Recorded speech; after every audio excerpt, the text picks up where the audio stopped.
Hello everyone, welcome back to this new video. In this video, we will going to learn about Java concurrency and multithreading. By end of this video, you will going to have a good understanding of concurrency and multithreading. So why wait? Let's start. So let's first understand what is process. So when we going to start our applications or any program, that program will going to create a one process. So that process will going to contain files, heap data, codes, and process IDs and other informations. And along with that information, that process also will going to have a main thread. Inside the main thread, we will going to have a stack and instruction pointer. So instruction pointer will going to address to the instructions which is need to be executed, and stack will going to have stack frames. Within a one frame we will going to have informations about a function. For example, when we going to call any function hello world, and that function is receiving a string name, so inside a stack we will going to have a one frame. That frame will going to contain arguments, and after that frame will going to contain other variables and other information. Don't worry, it is not clear. I will going to show this in IntelliJ, and we will going to see live what stack will going to be contained. So this is the pictures you can understand for now for the process. So now let's understand, when we start our Spring Boot applications or any Java application, within the main thread, when we going to start a new thread, then that thread how it will going to be look like within our process. So now let's see. So just assume within our main thread, if we start a new thread, so that thread will also going to reside inside the same process. So if you see, this new thread will going to have its own stack. Within that stack, it will going to contain all stack frames, and everything depends on the implementation of run method. Along with that, this thread will going to have a instruction pointer. So here if you see, main thread has its own instruction pointer, new thread has its own instruction pointer. So that this makes sense, because instruction pointer, just assume it will going to point to the instruction which is need to be executed. But here if you see, this new thread and main thread will also going to share some resources. For example, files, heap data, codes, and other informations. So I hope it's clear for you. So now let's move next. So now let's understand what is concurrent and what is parallel execution. So if you see, so just assume we have a one machine. That machine only has a one core. So core means you can understand we have only one CPU execution unit. So when we going to run our program, so now if you see we have only one core, so at a time we can only run one program. So just assume in our application we started many programs. So for example, we have a task 1, task 2, task 3, task 4. Then it means if we have one core, that our CPU will going to execute all the tasks one by one. It means our application will going to take lots of time to respond to the new task which is coming. So this is if you see these things, CPU do this in very beautiful way. So CPU will going to just to provide a more responsiveness. So what CPU will going to be do, if we have only one core, so within that core CPU will going to execute all the tasks for a small of a time. So that give the illusions to the user we are executing many tasks in parallel. But if you see underneath we are not executing all the tasks in a parallel. It's just the illusion which is CPU is giving. It will going to execute one task at a time, but it's executing every task after some interval of a time. So it seems, oh, we are getting a good interaction and we are getting a good response. So it means all task is getting executed parallelly, but it is not the case. So this is the things I explained when we have only one core. So now just assume if we have a two core, it means literally in a parallel we can execute two tasks. So I hope it's clear for you. So now let's understand how our CPU will going to schedule the task and how our CPU execute. So if you are wondering why we are covering this all theoretical knowledge, so it is very necessary to let's understand first all those things. I will not take much time. After that, straightforward, we will going to look into the code. And when we going move to the code, we will going to learn so many things about race conditions, what is data race and what is a deadlocks, how to prevent those deadlocks, what is reentrance locks and other type of stuff. And also we will going to make one application from the scratch. We will not going to use Spring Boot. Literally from the scratch, we will going to make one HTTP server, and we will going to use a K6 for performing a load testing. With that load testing, I will show you with a one thread how our application will going to response. If we going to increase the number of a thread, then our performance will going to be increased. And what about the latency? When we going to support so many connections which is coming from the user side, our latency will going to be decreased or not. We will going to see all those things in a very detail. And also we will going to discuss about if you are familiar about observability, then you must know about P99, P90, P95, all those things. So we will going to discuss all those things in very much detail.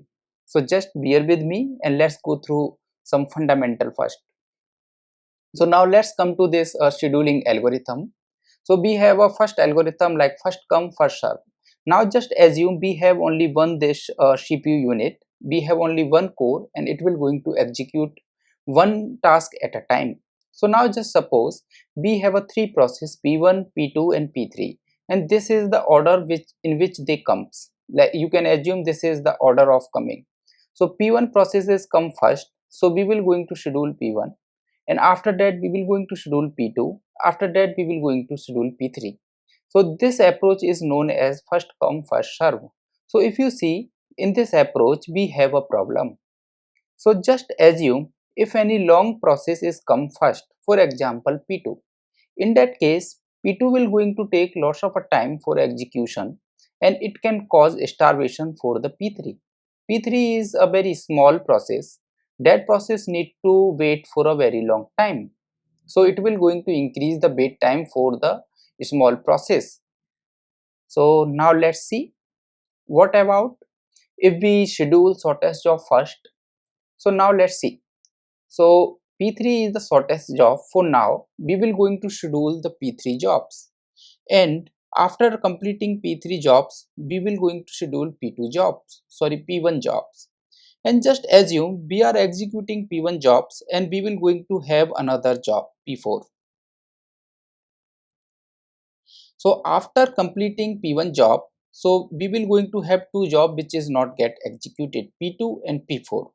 We already executed P3, we already executed P1. So out of these job we need to schedule P3, sorry P4. So in this case if you see, P2 need to wait for longer time. So just assume we are executing P4 and again some new process is coming for example P5. Then again we will going to execute P5. So in this case, P2 will going to wait longer and longer because we are just serving smaller task, because smaller task is keep coming and our longer process will going to be wait. So in this case, if we see our longer jobs will going to be starved, they will going to be starved to be executed. So this is the problem with this approach. So there is other approaches also, round robins and other. I will not going to discuss all, but you will get the idea. This is the challenge we have when we have a one core. So in currently if you see, CPU generally follow the approach problems, sorry approach scheduling way. So what is it? I will going to explain in a very simple way, and we don't need to understand in very much details also. So here if you see we have a task P1, P2, P3. So in this approach we will going to divide all the times or all the execution in a small intervals of a time. For example epoch 1, it will going to have a length of for example 10 milliseconds, 50 milliseconds, something like that. So we will going to divide all the timeline into a small time interval. and that interval is known as epoch 1, epoch 2, epoch 3, something like that. So within one epoch 1, we will going to execute as many as process we can. So for example, here in this epoch 1, we are executing P3, P1. So when we going to move to the epoch 2, the next time interval. So in this next time interval, we will going to see which process does not get chance to be executed. So we will going to give little more priority to those jobs. And if any job is executed in previous epoch and still that job need to be executed, so those job will going to get a less priority because those jobs already get our attention, now need to give attention to the new job, something like that. Our CPU, despite of having only one core, our CPU is just creating the illusion it is doing so many tasks concurrently. So I hope it's clear for you. So in case if we have multiple cores, then the same type of things will going to be happen in two cores. But with this two core, we will able to run two tasks very parallelly. I hope it's clear for you. So now let's move our IntelliJ. So now let's see how we can create a thread. So for creating a thread, Java provide a thread class. So now let's use that. So now if you see inside this thread class, if you see, let's move here. So this thread class will going to have a one constructor thread that will going to accept runnable task. So what is this runnable task? So let's open this. It is the functional interface that has only run method. So thread is says, okay, let's implement this runnable task to any class, and that class need to have a run method. So this is the contract Java is providing for any thread. So if any class wants to have a thread, that class need to implement a runnable. And within the thread, if you see here, we need to implement the runnable. So I am just implementing here. So within this thread, within this run, we will going to print, for example, new thread.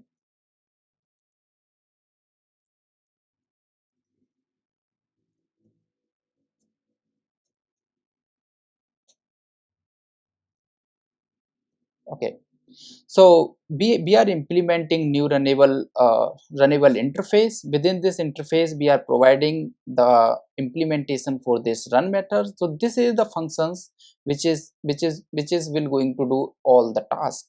So in this run function, we are just printing the thread name. So after creating this thread, so here we just created the thread, and after creation of this thread, we can run this thread by calling star function. So behind the scene, this star will going to invoke this run method. So this is how we can start the thread. So now let's run this and let's see. And let's do one things also to be very clear. Main thread.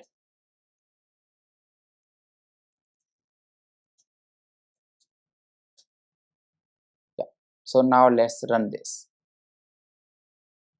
So now if you see, this hello world is coming from our first SOP, and after that, if you see this main thread, it is running on this main thread, and after that we have a new thread. The name of that thread is thread 0. So this is how it will going to be executed. So now let's do one thing. Let's put a breakpoint here and here, and now let's start this in debug mode. So now if you see, we are on this stack. So we are on first instruction. So now if you see in this our stack framework, we will going to have a main function. For this main function, we have only arguments, and this argument is empty. So now let's move to the next statement. So now if you see on this thread.start, this is the next instructor. We have pushed our in a same stack frame. So here if you see, we have a one objects, and this object containing some logic. Okay, so no need to worry about these things. So all these things is still inside a main. a main thread. So now let's move next. Still we are on a main thread. Now let's move next. So now if you see, we are inside a run method of our new thread. So now if you see here, we don't have a main thread. Main thread is get exit. So if you are wondering like how is it possible, like our main thread is got exit, like is destroyed, and our new thread is still running. So this can be a possible also. It is not a dependency. Main thread will going to be alive until all the thread which is be created inside main threads need to be first uh, destroyed. This is not the case. By default, main thread can exit before this new thread, and here we can see there is no main thread now. So if you see, we have another thread 0, and inside this thread we see there is no argument. So here you can see there is no argument. So now let's resume this, and it's got completed. Now let's do one thing. Let's put a breakpoint here, and after that let's put some sleep here, and also some sleep here.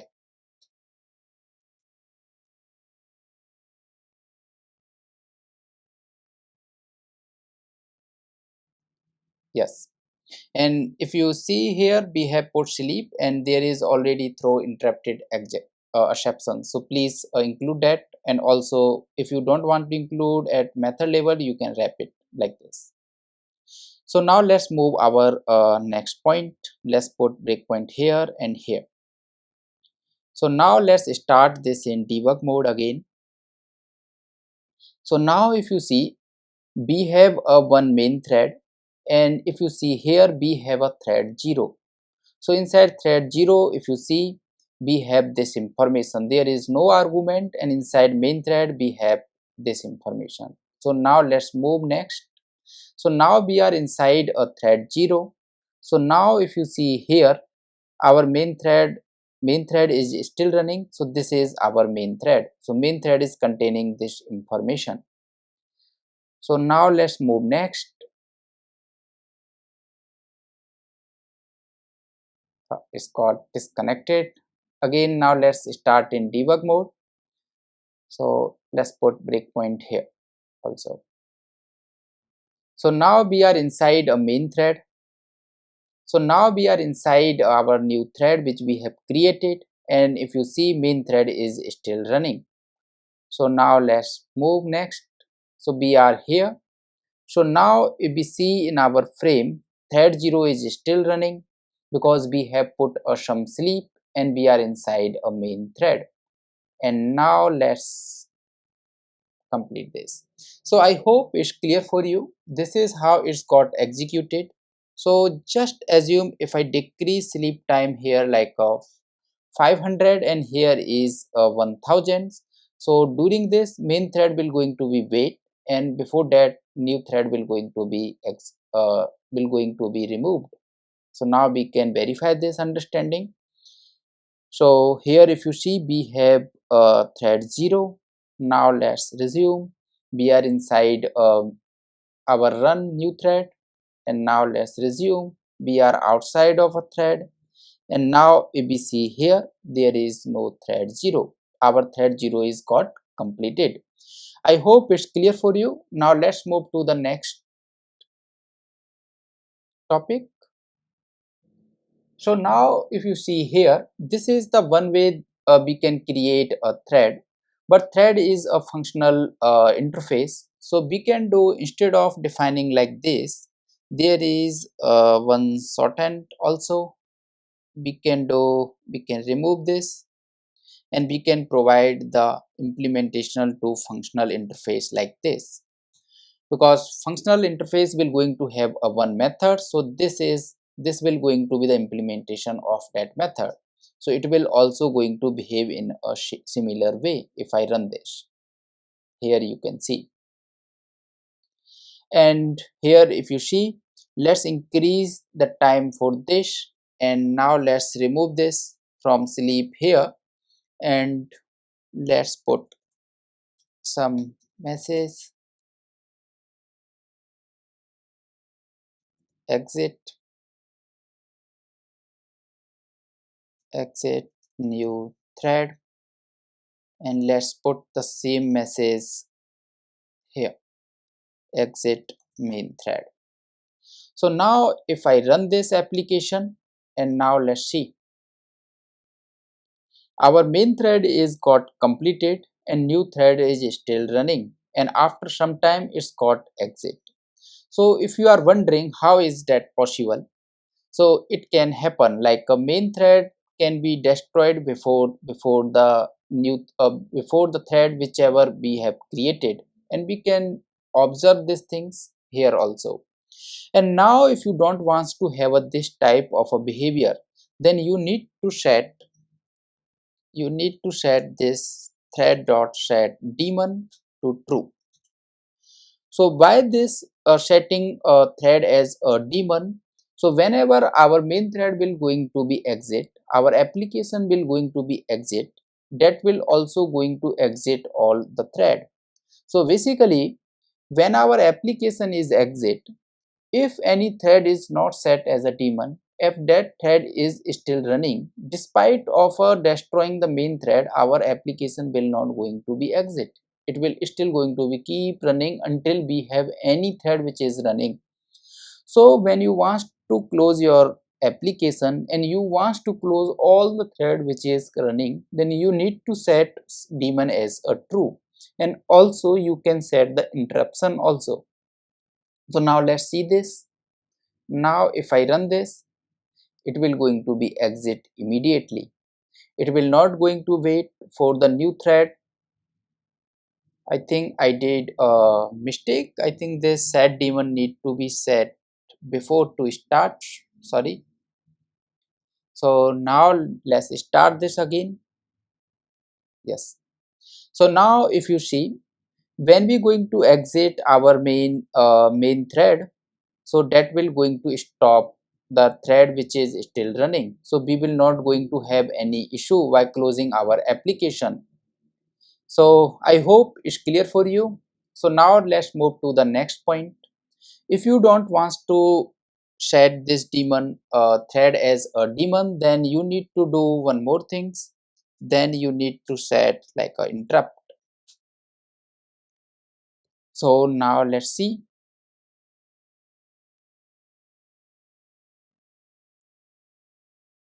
So now if you see, when we going to set this interrupt signals to our thread, but our thread is in a sleep mode, it will not going to listen to that interruption. So we can do one thing. If we want to exit our application in a correct way, then let's remove this everything. So now let's have a while true, it will going to continuous doing to some work. Now let's remove this, and here let's print out working, and here we will going to listen for this.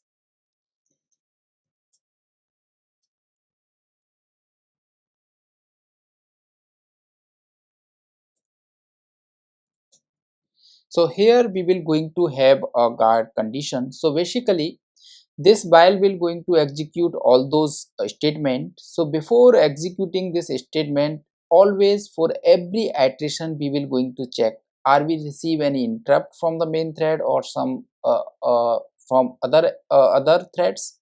So if we receive the interrupt from the main thread, then here we can exit system.exit 0. So now let's see. Now let's run this, and here you can see we will going to be exit successfully. So I hope it's clear for you. So we have learned a two-way. We can set a thread as a daemon for exiting our current application, or we can set a interrupt to our thread, and inside the thread we need to handle this interrupt signal. If we are not going to handle this interrupt signal, then previously you have already seen it will going to throw the error, and it will not going to close the applications correctly. I hope it's clear for you. there is another way also, thread dot,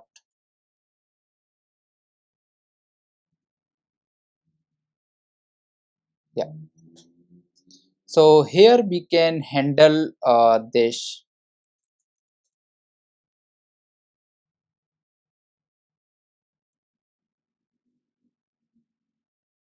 This is chat uncaught exception handler. So we can provide the implementation for this functional interface uncaught exception. So now let's see why showing error.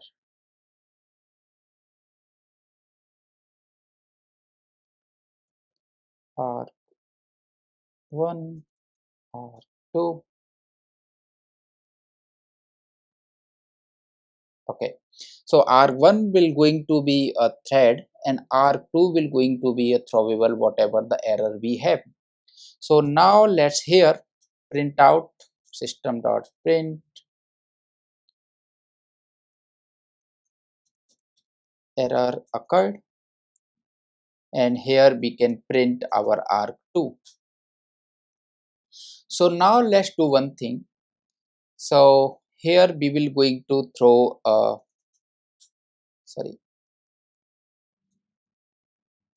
throw new runtime exception some error, and now let's see, let's remove this. So here intentionally we are throwing some runtime exception. Just assume within our thread we are doing some work and something bad is happen, and we have encountered some error. So this is how we can handle our any unknown error, and here we can release all the resources and everything, and we can silently closed our thread. So now let's see, let's run this, and here you will going to see, okay, let's let me do one thing. Let's remove this, we don't need interrupt, and we need to put our main thread on sleep. So here basically we need to give some time to complete this. So now let's run this, and now here you will going to see, so when we going to throw this exception inside our thread, so this is how we can handle the exception. So this is the statement which is getting printed as part of this handle. I hope it's clear for you. Let's move to the next concept. Okay, so this is practice time. So now I have a one problem statement. So let me explain you. So we will going to create a one list. So within this list, we will going to store a very big numbers. For example, we will going to have this number of a item, and for every item, we will going to create a we will going to find the factorial of that numbers, and we will going to measure the times. For example, we will going to create a one list with this of a size. For every number we will going to create the factorial, and we will going to store all those factorials in some list, and we will going to see how much times our one threaded application will going to take. So now let's start. So first we need one helper function for calculating factorial. So factorial, and it will going to receive one num.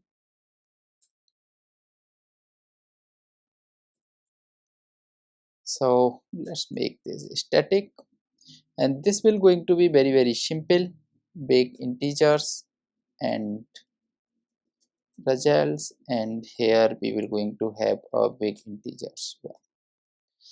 So now let's iterate. I equals to num.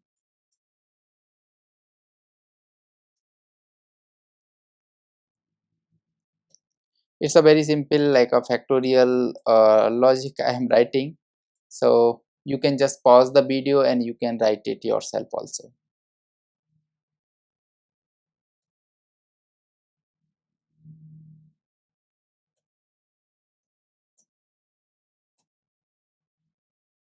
So once we going to calculate the factorials, after that we will going to return the result.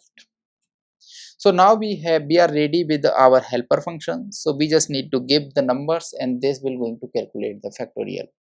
So now let's prepare our list of integer. These are our tasks. So let's create it, and we also need a random number generator. And now let's run, and we will going to have a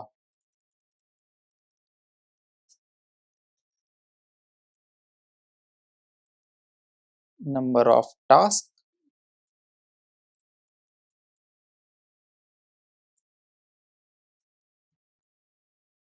Yeah, this is a very big number. So now let's calculate. So first we will going to generate this number of random numbers of integers, and we will going to store in our list. So now let's do that. Random dot next int, and we will going to pass a upper bound of thousands. So now we are ready with our task. So we just need to calculate the factorial. So now let's do one thing. We also need one more list, and this list will going to store our result. We are done, and now let's run our loop. Int,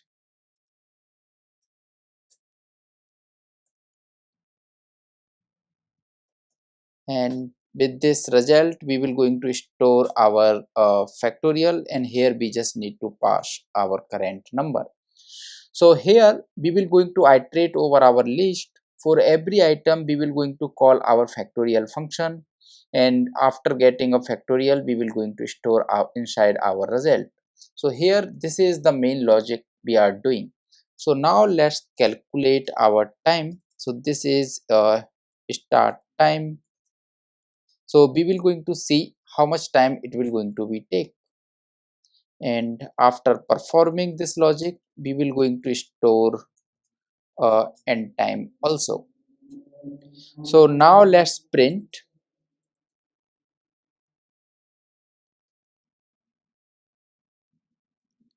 execution time.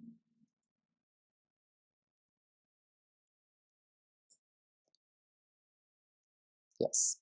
So now let's run this and let's see how much time it will going to be take.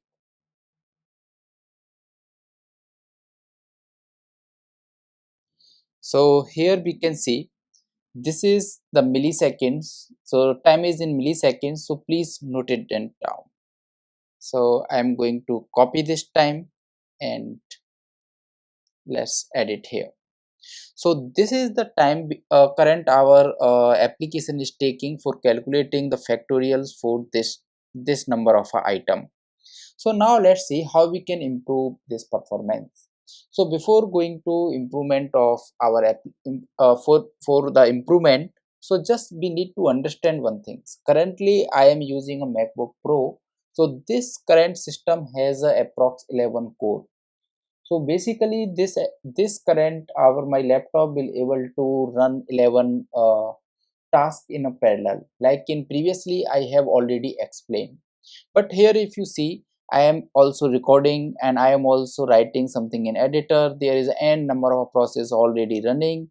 So this laptop is currently doing so much work, right? So here we cannot say that like all 11 core will going to be available for our this application, because this laptop is already doing some work.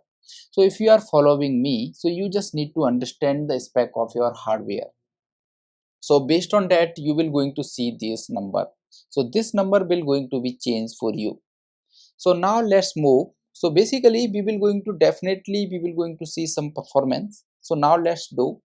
So there is a one approach, or maybe you have some other better idea, you can try that out also. I will going to present like a two approaches here. We can do one thing, we can create a one runnable class, and we will going to submit all those numbers to runnable task, and we will going to execute our all runnables in our thread pool. So why we need here thread pool?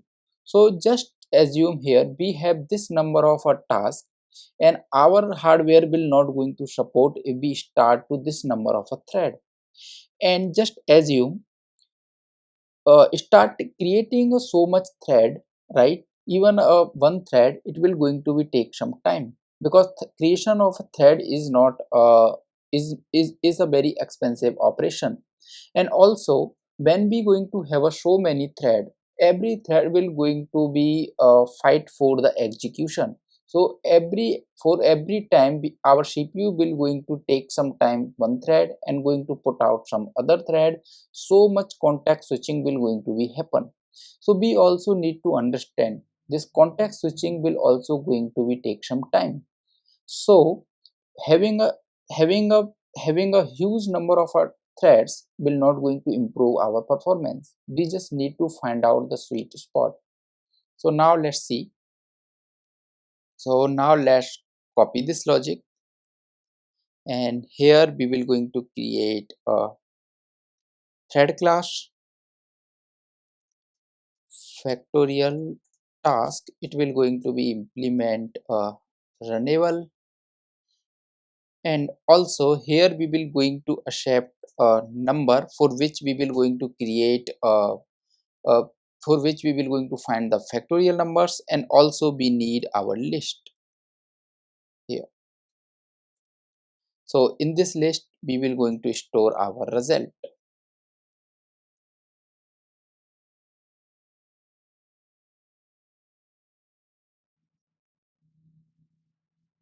So let's paste it here.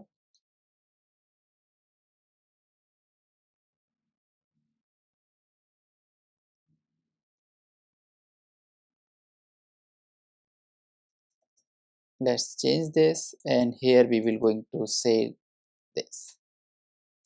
So we are done with our factorial task, which is a runnable. So we need a thread.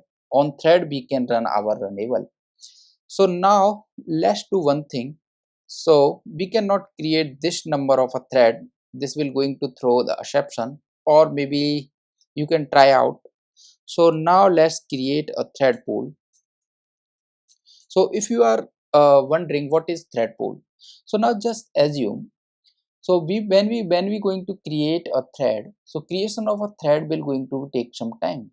So thread pool will always going to have some number of a thread. For example, here we will going to decide executors dot new fixed size of a thread pool. It will going to be have a size 10. So here I have defined size number 10. So basically if I going to generate this number of a thread, all those thread will going to be stored inside a queue. So thread pool will going to be handle the execution of all those runnable. So basically thread pool will going to restrict number of a thread to 10. For every thread, thread pool will going to take one runnable and going to assign to that thread. So that thread will going to complete that runnable task. So this is how thread pool will going to do the work. And creating a thread pool from the start is not a very simple task. So we have already some thread pools. So let's use this thread pool. And now instead of doing something like that, so here we will going to do like pool dot execute, and here we will going to create a new factorial task, and here we will going to pass our I. This is the current number for which we want to create a factorial, and here we will going to pass our result. So this is a problem. So here if you see this result, this list is not thread safe. For now please ignore this. Moving forward we will going to see how we can make this as a thread safe, but for now you can just ignore, because we are not interested in result, we just want to see the time. So here we have assign our all runnable. So here if you see, we will going to create the runnables equals to this number, and those runnables will going to get a chance to execute on this number of a thread. So we have a thread 10 and this number of a task, and thread pool will going to be handle everything for us. And now once we done with this work, after that we need to shut down this thread pool, shut down. And this shutdown, how this shutdown will going to be work, if you read it here, it says the currently submitted task will going to be completed, but now it's closed for the new task. This is what we need. So now let's close this, and after that we can call this function await termination. So here we need to pass the timeout. So now let's wait for 1 hour.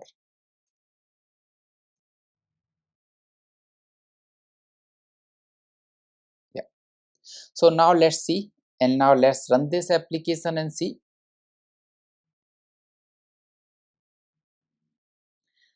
Okay, so this time we got this number of this is the millisecond time. So now we can say when we run this, number of a thread is 10.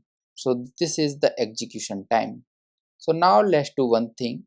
So now let's increase to 15 and let's see. So now we got another time.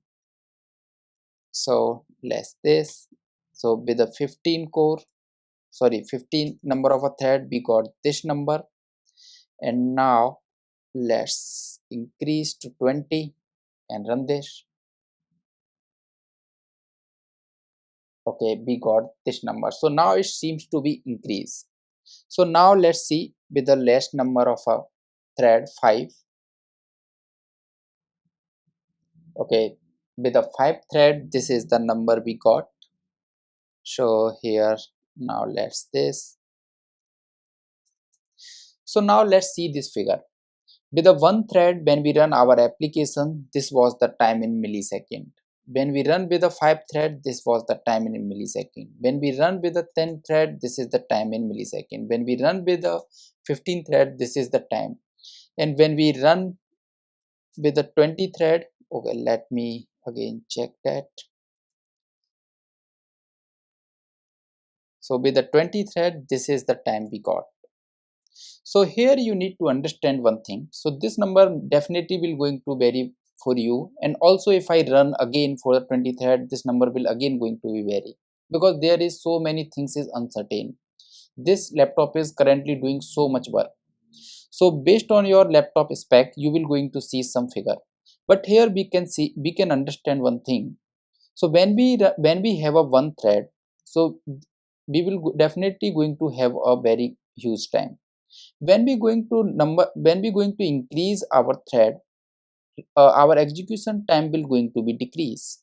But at a certain time, at a certain number of a thread, we will going to have a saturation. After that, time will not seems to be increase.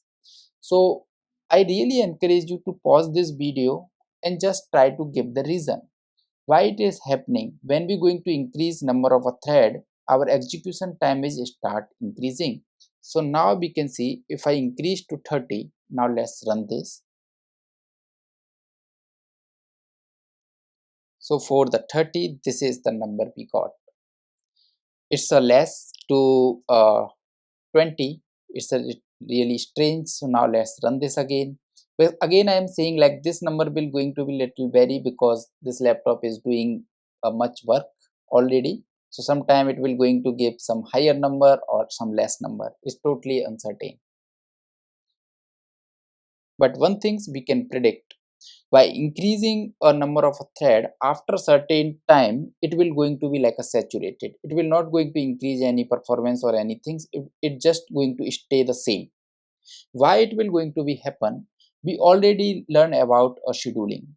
So when we reached our number of a parallelism, for example, just assume in this laptop I can run 11 tasks in a parallel.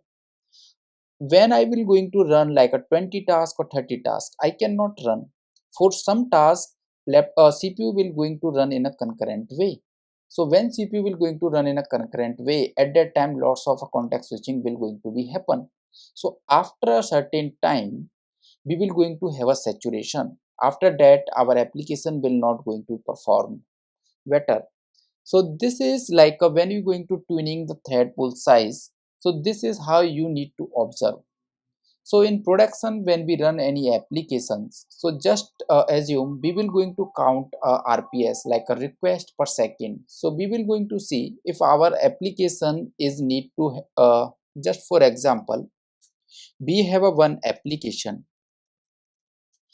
and this application has a load of 100 RPS, 100 requests per second. So when we going to run one instance, for example, one pod of applications, and this pod has a 16 core, and we found out this one pod will going to be handled 10 RPS. Like for example, this one pod, when we going to put more and more requests, so it will going to be handle more request, one latency will going to be increase, but we need a better latency, right? So you can just assume we are just targeting P99s under 10 millisecond. What is P99? All those things I will explain, but just assume P99 means we are basically saying 99% of a request should complete within this time. So this is very small number.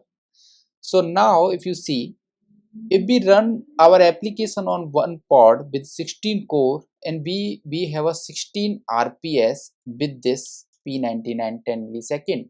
So if we increase number of a request on this port, for example 20, it will going to definitely it will going to support, but this time will going to be increase. So this is all I will going to show in as a working examples moving forward in the same video.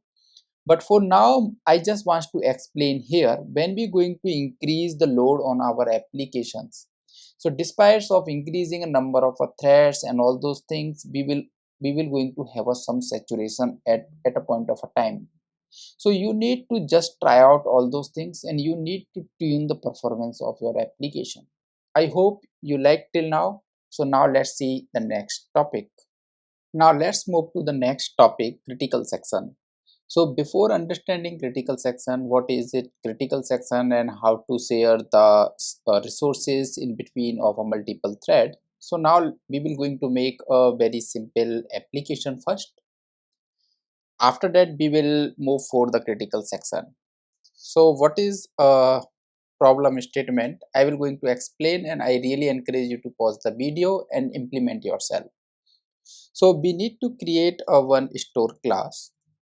So within this class we will going to have a counter value and you can initialize with this 0, and in this class we will going to have a increment and decrement, two functions. So when we going to call increment, it will going to increase y1 and it will going to increase or decrease y1, and we will going to have a two thread.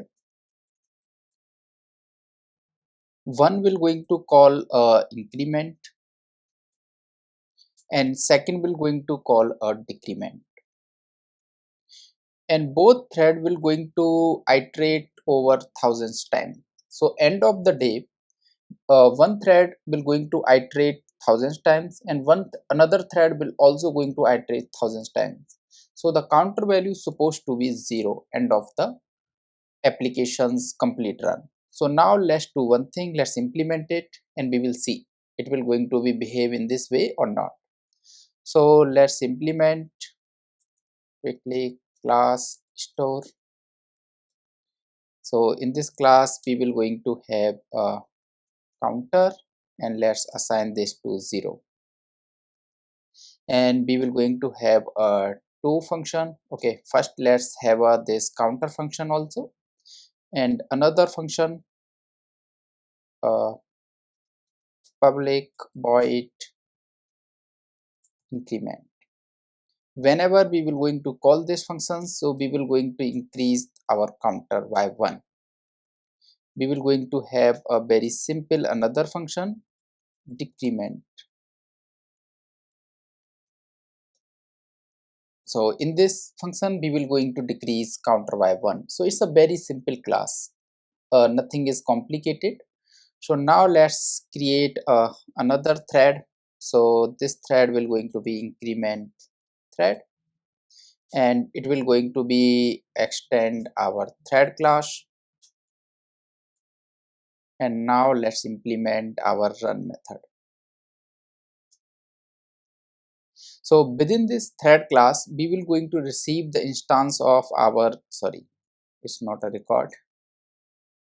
So within this thread class, we will going to implement, we will going to receive our store.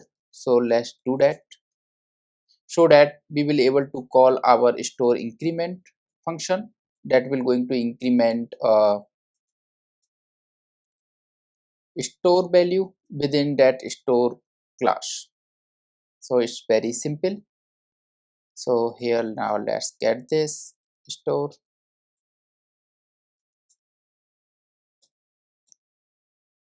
and within this function we will going to iterate from I equals to 0, I less than thousands time, 10,000 time, and I plus plus, and let's call this store dot increment. Very simple function. So here if we see, we will just going to call this increment this number of a time, nothing complicates here we are doing.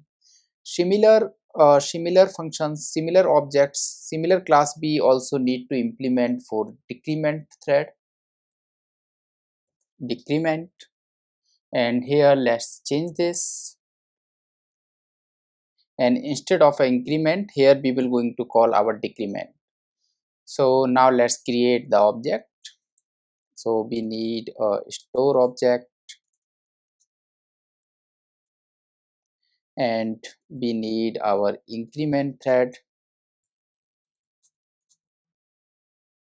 and here we need to pass our store object, and let's create the object for decrement thread, and here also we need to pass our store object. So this is very simple, nothing complicated or anything. So I hope it's very clear to you. So we have a store. Within this store we will going to have a one field counter, very simple integer value. We will just going to increment and decrement. So this function will going to be increment 10,000 times, and here also this will going to decrease 10,000 times. So by end of the running we should have a 0 values for the counter, because in starting we started to 0, and similar value we should able to see when we going to complete this execution. So now we started our both thread, and here we need to wait for the completion. So for waiting the completion we already know that, so we need to call join function. It will going to be wait for this thread to be completed, and similar for we will going to wait for decrement also by calling join function. Once it's going to be completed, after that let's print our store value, store counter, and here let's call stores dot get counter. So very simple. Now let's run this and see.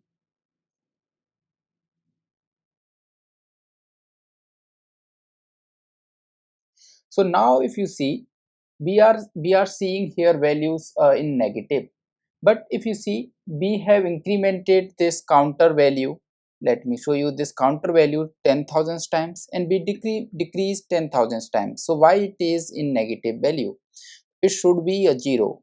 So now let's run this again, and this time it's a positive.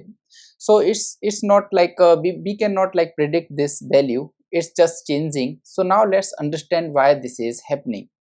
So let me copy this, and now let's move to our this section. So now if you see, so now let's see this. So what is critical section? So within this code, if you see, we have created a store objects, and in previous slide, like if you aware about this scenario, we already discussed when we going to have multiple threads within the same process. So every thread will going to have its own stack and instruction pointer, but both thread will going to be shared this data, heap data, files, codes, and other information. So and we know that our counter will going to be inside a heap, because that counter is reside inside a store objects, and we know that all the reference type will going to be stored on the heap, not on the stack. So that is the reason, if you see, this this store object is residing currently inside the heap, and both thread will going to have the reference to the same store object. So now if you see, this data is being shared among multiple thread, and we clearly don't know like how those thread will going to perform the operation of this thread of this shared data. So what I mean, so let me explain to you. So let's go inside here, this. So how this counter will going to be performed. So if we see this in detail, so first we will going to read this counter value. After that we will going to increase this counter value by 1, and after that we will going to store this counter value. So basically here we are seeing this plus plus, it is not like an atomic operation. So behind the scene it will going to follow three operation. We will going to read counter value in some register, and we will going to increase that register value by 1, and again we will going to flush that register value into this counter field. So if you see, this is three step process. So just assume our thread is read this counter value, and counter value this time is 10, and our thread increment this counter values to 1. This time now value is become 11 before storing this counter value. But here if you see, similar thing will going to be happen for decrement also. So during the decrement, if you see, so here a decrement thread will going to read this value as a 10, because here if you see, we have increment this increment thread is increased this value from 10 to 11, but we have not flushed this value in our counter variable. That is the reason our decrement thread will still going to be see this as a 10, and our decrement thread will going to decrease this value by 1, and now value is become 09. And here before flushing to decrement, our this increment just flush this value to 11. Now counter value is become 11, and just immediately after that our decrement will going to flush 09. Now our counter value become 9. So basically if you see, so if you see, we have increment one value, and here we have decreased one value. So it's supposed to be 10, but here if you see, it is now 1 less than 10. But what is like actual? So over the 10 we did 1 plus 1 we did 1 plus, and we did minus 1. It's supposed to be stay 10, but now if you see in register we can have a 09, and it's also in other way also, it can be a 12 instead of 11. So now, sorry, it can be 11 instead of a 9. So I hope it's clear for you. So now let's go back to our scenario again. So now if you see, this is the counter which is stored inside the heap. The same reference will going to reflect among all the thread. Whenever any thread will going to perform any operation on this data, there is no guarantee that operation will not going to uh, create issue for the other operation which is being run by other thread. So basically, so there is a no guarantee, like a decrement will going to store 9, and increment wants to store as a 11. Whoever will going to store last, that value will going to be persist. So it's just a race condition. We call this as a race condition, because we cannot say, it's just up to the thread how their instruction will going to be executes, and depending on the instruction flow, it data will going to be changed. So this issue is known as a race condition. And now if you see, if we see this shared data, and we call this shared data as a critical section. So critical section basically a set of resources which need to be, which is sharing among between multiple threads, and any of thread is doing a some write operation. If all thread is will going to do a read operation, then there will not going to be any issue. If any thread is wants to change the value, then that will going to create a problem.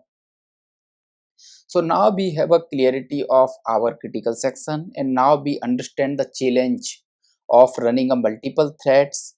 So now let's see how we can fix this issue. So fixing this issue is very simple. We just need to use synchronize. What is this synchronize? I will explain to you later. But for now, just let's use it. So now let's run our application and see the counter is 0. So what exactly this synchronize is doing? So let's see this. Yeah. So now if you see here, we have a concept of a lock. So this is some critical section which is currently stored on a heap, and our multiple thread wants to do some operation on this critical section. So if there is no constraints and if there is no systematic logic for performing all those operations, there must we will going to have a some race condition. For resolving that race condition, we have introduced some concept of a monitor or lock. For now you can understand. So now just assume we have a one lock, only one lock. All thread before doing to any operations, they need to acquire the lock. Whoever will going to acquire the lock, for example here thread 3 obtaining the lock currently, sorry, holding the lock. So thread 3 can enter inside the critical sections and can do whatever they want to do. And after exiting this critical section, this lock will going to be available for the other thread. So now let's see this. If you see this synchronized, so basically behind the scene what is happening, let me copy this. So behind the scene, this is something like that. Here we are returning this. Let's remove this and let's copy synchronized. And this, what is this? This is current object. I will explain to you, just wait for.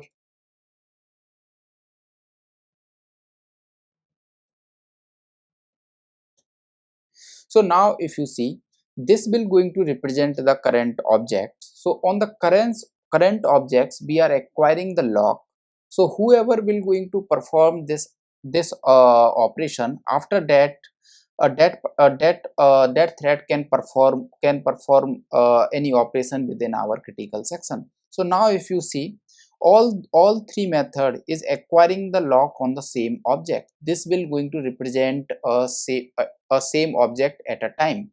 So if it is confusing to you, we can do one thing, sorry, objects and lock and object. So this is our lock. So basically it's a one object. So now let's replace this with this. So now if you see, uh, before entering to any of these function, so first our threads need to acquire this lock, and this is the same instance will going to be shared across all three functions. So at a time, if you see, only one thread will going to perform any one operations.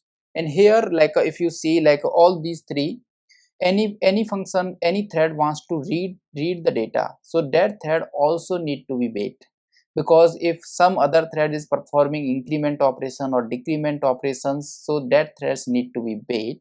That thread will going to wait in the wait queue, and once this lock is available, so basically Java will going to notify that objects by sending a bake signal. So after that, that sleeping thread will going to be enter in our critical section. So I hope it's clear for you. So basically using a synchronized will going to be like, if you see here, there is a one problem. Let me explain to you.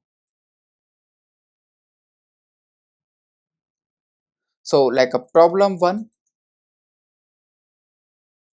so we solve like a sync issue. Now we will going to have a consistent value for counter by using a synchronized keyword. right, by using a synchronized.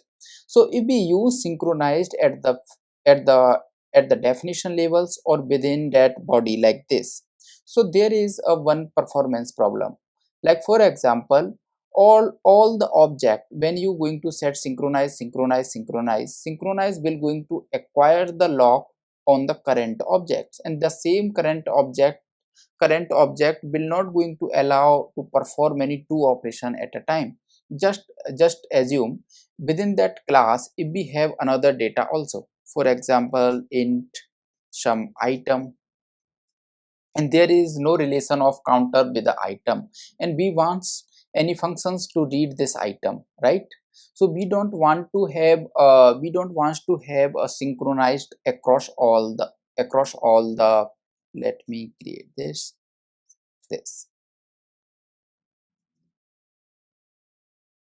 Okay, okay, just 1 minute.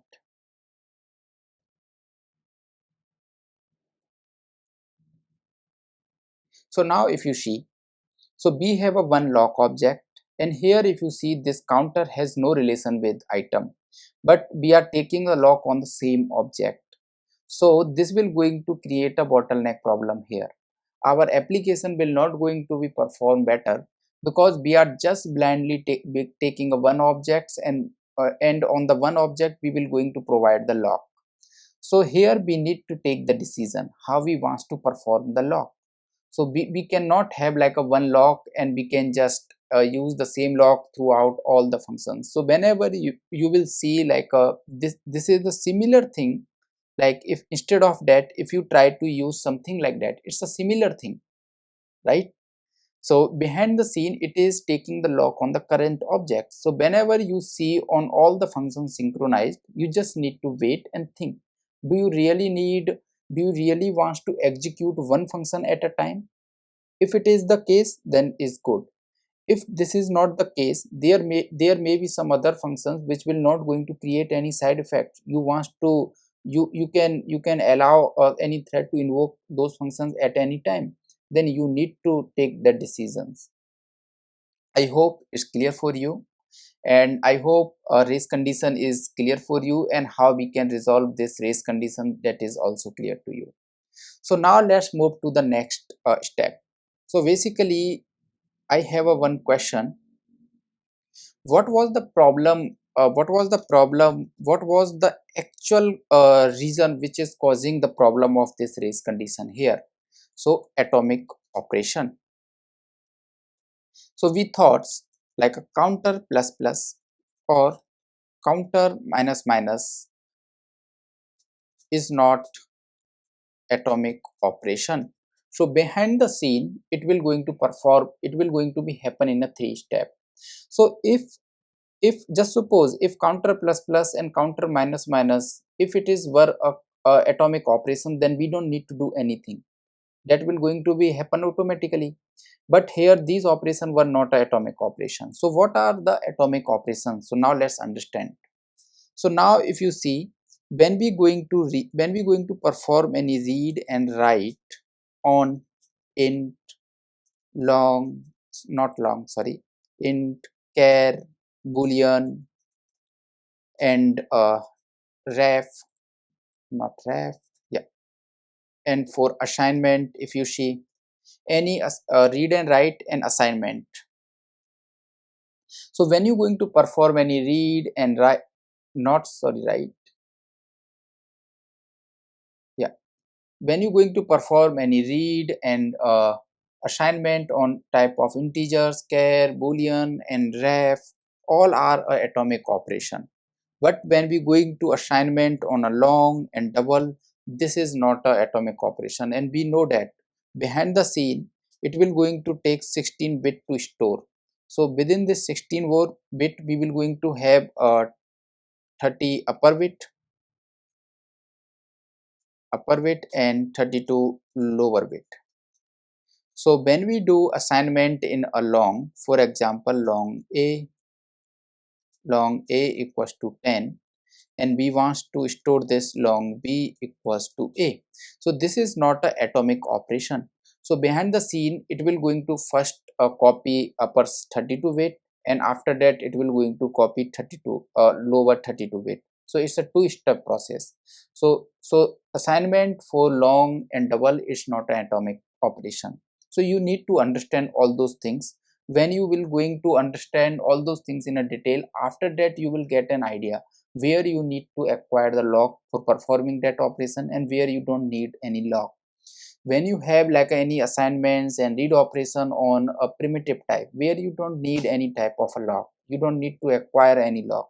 So whenever we're going to have any when we're going to change any operation on heap data, or when we're going to have assignment and writing for the longs and doubles, at that time we need to acquire the lock if we want to have a consistency.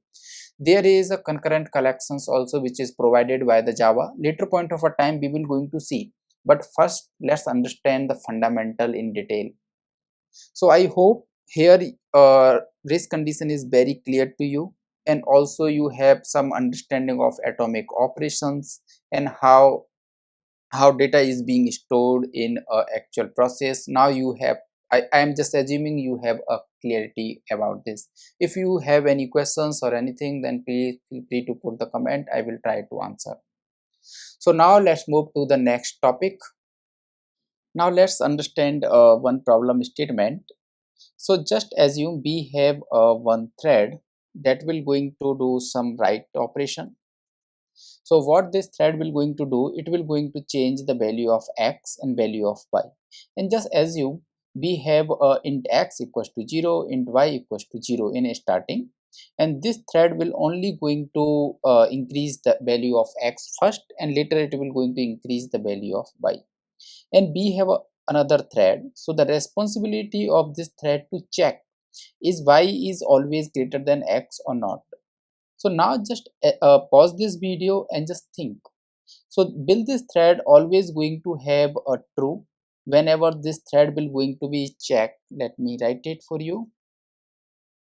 Y greater than x.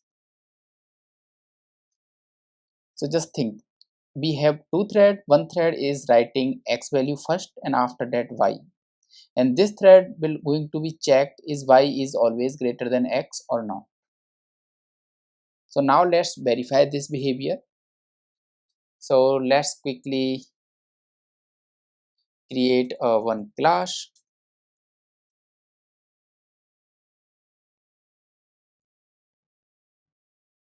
Sorry, here we will going to have a private int x equals to 0 and y equals to 0. So let's have one function void increment. Inside this function we just going to increase first y and then first x and then y. So we will going to have another function that will going to return bool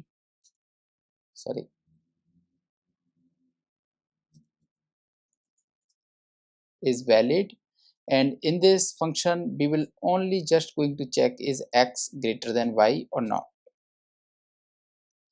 And now let's do one thing. Let's create another thread. It's a writer thread, and let's extend thread.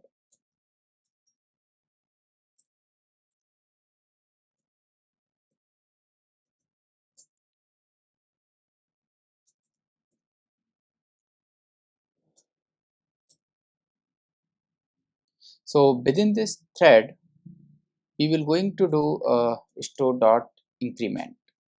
So this thread will always going to call this increment, and let me do one thing. Let me put this on while loop. It's like a forever, it will going to be keep increasing, and we will going to have another thread reader, and this thread will going to be checked like if store dot is valid, the state of store is valid or not. Whenever it will going to be found invalid, like sorry, okay, just 1 minute. Okay, so here like x should be greater than of y, so this condition will always going to be false, right? So now let's this, yeah, this one. So I sorry, like I just replace both things. So first we are increasing x, so always x will going to be greater than y. Yeah, so now let's understand this again. So we have a one variable x and another y. We are increasing first x and later we are increasing y. So why this rule? X will always going to be greater than y, right? So if I write something like that, y is greater than x, then this condition will always going to be fail, right? So let's write fail. This condition will always going to be fail. If in any scenario, if it is true, then that will going to be very weird. So now let's see. So here if you see, we will going to check is valid. So here basically we are asking, is y any chance y greater than y will going to be greater than x at some point of a time? So here let's print yes, y greater than x. Yeah, this is all. Now let's create our thread. So let's first create store. I hope it's clear for you. Just forgive me initial misunderstanding. Writer and new writer and past store.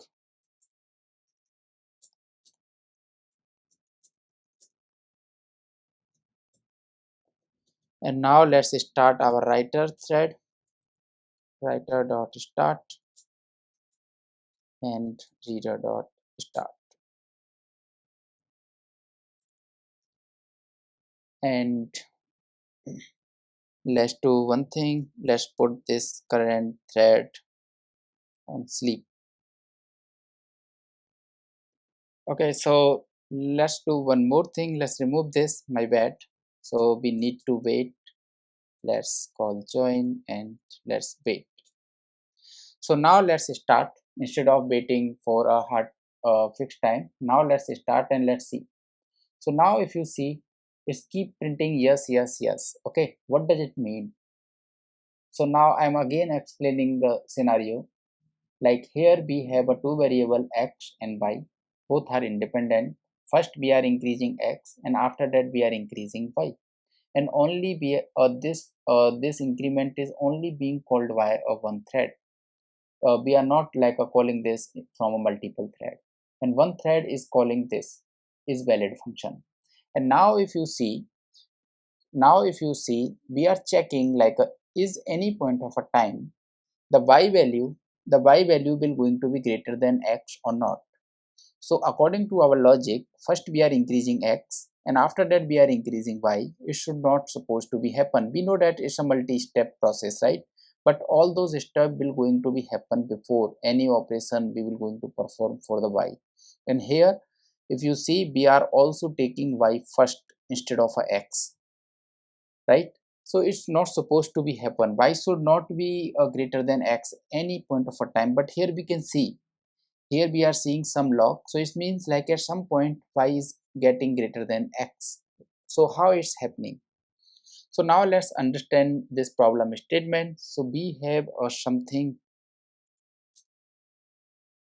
instruction reordering. So what is happening during compile? So Java will going to be do our instruction reordering to increase the performance. So now if you see this x and y does not have any relations to each other.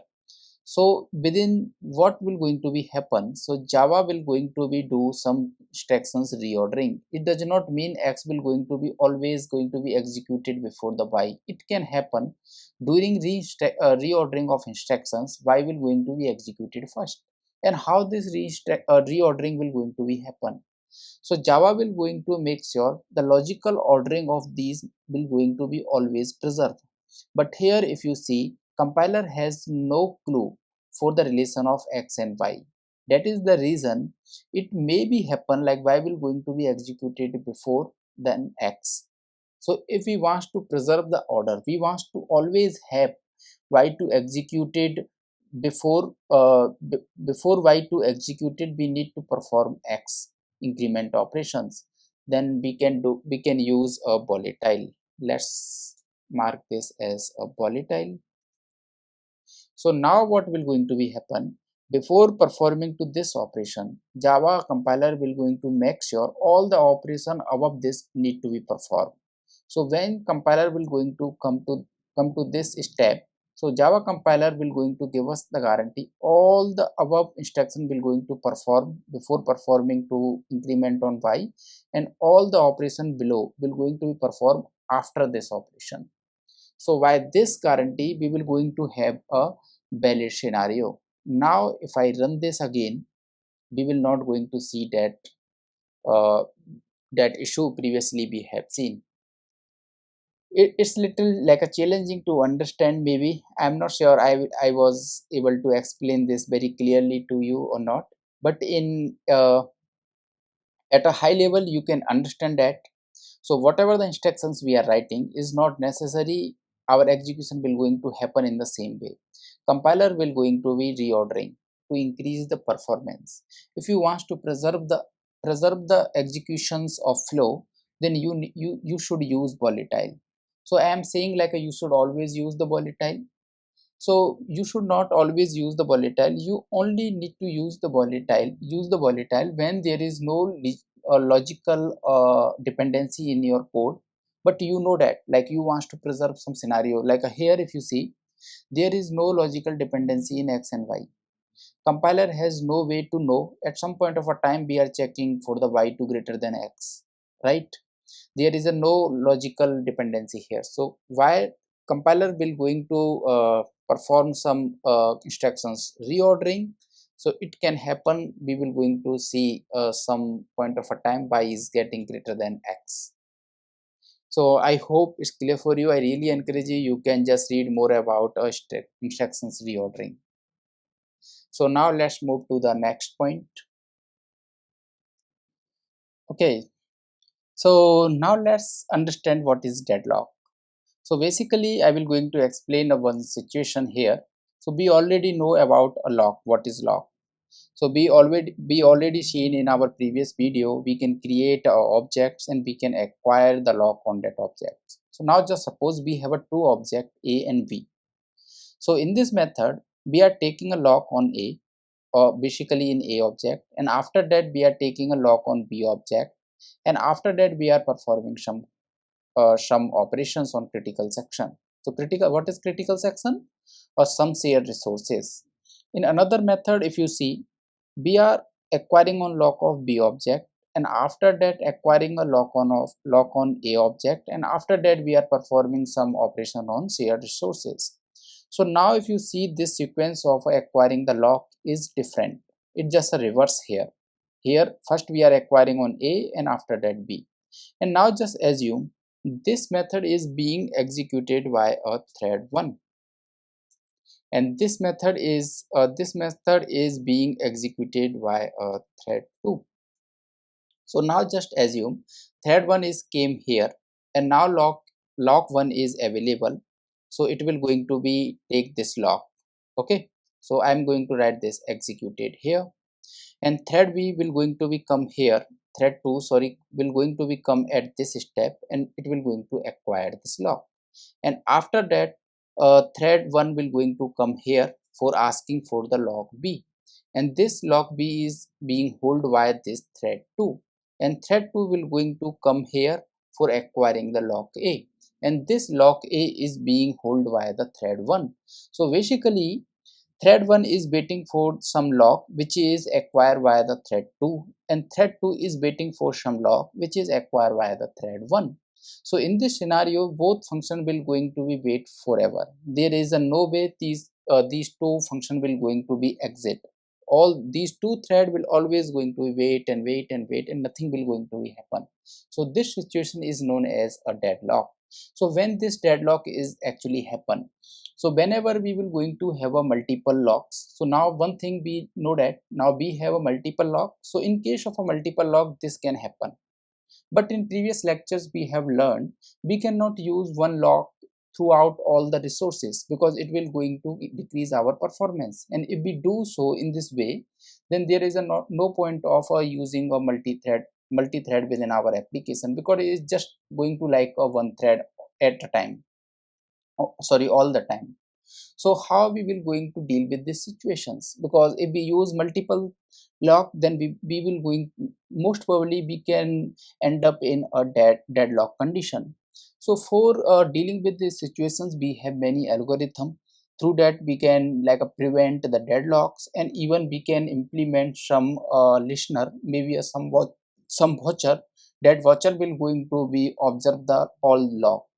If some any thread is not responding, and it means that thread is going to be in some kind of a deadlock, or some situations that that thread is not uh, responding to our listener calls, maybe like a health check or something.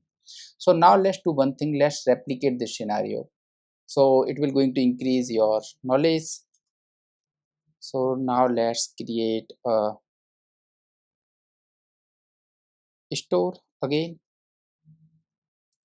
So in this store, I will going to have int x equals to 0, private int y equals to 0. And let's have one function, public void method 1. And in this function, we want to do some operation on x and y. So now let's define a lock. Just assume this x is like we are dealing with Elasticsearch, and y is like we are dealing with a database connection, something like that, multiple things. Maybe x is holding some Kafka references or something. So these two are like a shared resources, just assume. So now let's create a object lock a.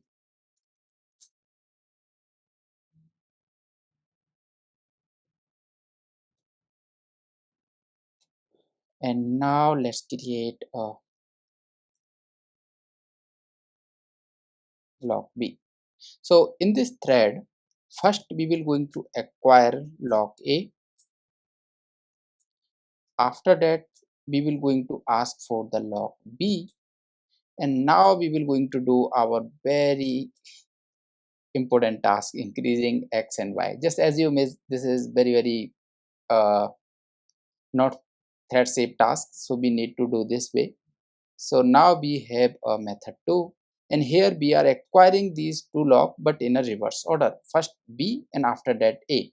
If we acquire the lock throughout in our application in the same way, same in the same order, then we will never going to be have any deadlock. If we acquire lock in it not in the same way, it can be in a reverse, then in that situation we can have a deadlock. So now if you see, method 1 and method 2 acquiring the locks on a and b in a reverse order.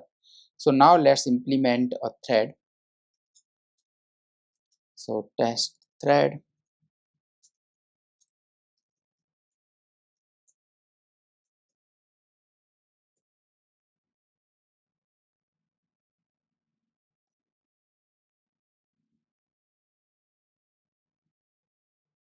Or let's do one thing, instead of doing this much of work, maybe let's create a store and store.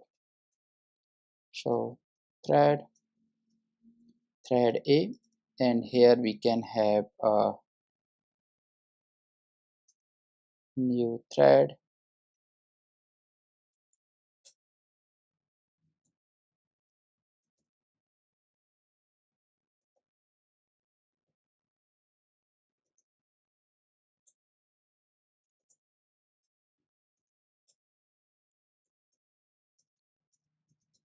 Critical section is a thread 1.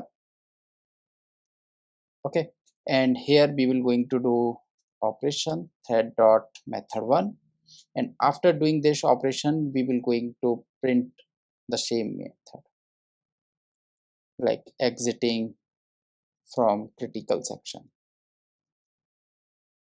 Okay, and let's do the same work for thread 2. So this is thread b, and here let's write thread 2 and thread 2, and this will going to be called method 2. And now let's start thread A dot start and thread B dot start. And now let's wait thread A dot join and thread B dot join. So now let's start our application and see. So now if you see, first we will going to see some messaging. So I will going to get at top, so like entering in critical section T1 and exiting, entering, exiting, something like that. But now if we see at the end, it's just hang. So here is just saying entering in critical sections th1, and here like if we see entering in critical sections th2. So now if you see these three statements, so th2 is try to enter in critical section, and just after that if you see, this is just ignore this is previous exiting of th1. After that immediately th1 is also trying to entering. So here we are seeing to enter sop. So here if we see, th1 is waiting for the lock b and th2 is waiting for the lock a. So it is like in a deadlock, it never going to be came out from this deadlock. So I hope deadlock is clear for you, and now region is also going to be very clear to you, because we need a multiple lock, and now you need to deal with these situations. We cannot have a one lock throughout all the resources, because it will going to hamper our performance and this will not going to be good. When we're going to have a multiple, like we have to have a multiple lock, but during like a multiple lock you need to deal this type of situations, I hope. But don't worry, like moving forward we will going to see some pattern. We have so many patterns like a thread modeling or something, so those if we follow those patterns, we will never going to come in a deadlock or some kind of situation. I hope it's clear for you. Let's move to the next topic.